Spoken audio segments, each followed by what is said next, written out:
Les intelligences artificielles ne remplaceront jamais notre travail d'artiste et je vais vous expliquer pourquoi. En ce moment, on voit passer la trend du Ghibli ou des starter packs sur les réseaux sociaux et vous y avez peut-être contribué, mais est-ce que vous savez à quel point c'est problématique? Il y a 9 ans, Hayao Miyazaki, le père du studio Ghibli, disait déjà de l'intelligence artificielle que c'était une profonde insulte à la vie elle-même et qu'il ne voulait en aucun cas intégrer ces technologies à son travail. Le problème d'utiliser de l'IA pour refaire le style d'un artiste, c'est que ça va directement à l'encontre de la propriété intellectuelle et les valeurs de l'artiste en question. C'est un peu comme si tu allais dans le restaurant de Philippe Etchebest lui foutre une patate pour récupérer son menu et le refaire à la maison avec des ingrédients Eco+, ça n'a aucune saveur et c'est de la merde.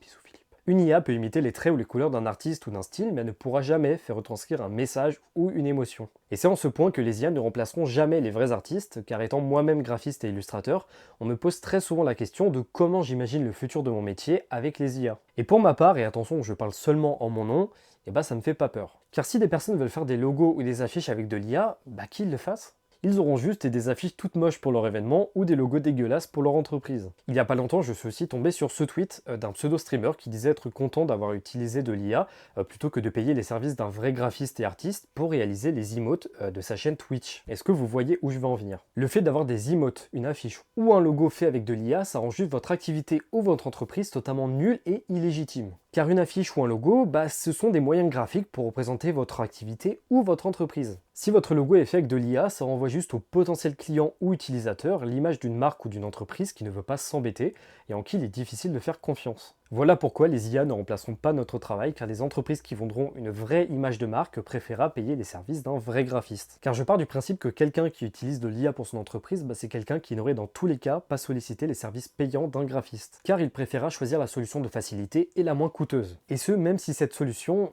ça peut faire ce genre de choses. Donc par pitié, faites appel à de vrais artistes pour réaliser vos visuels, car ça sera beaucoup plus professionnel. Et pitié, arrêtez d'utiliser de l'IA à tout va pour faire du style Ghibli ou des starter packs, parce que c'est de la merde, on s'en branle, genre tout le monde va voir le truc, va scroller en 2 secondes et puis tout le monde va passer à autre chose. On n'en a rien à foutre de vos starter packs, on s'en fout.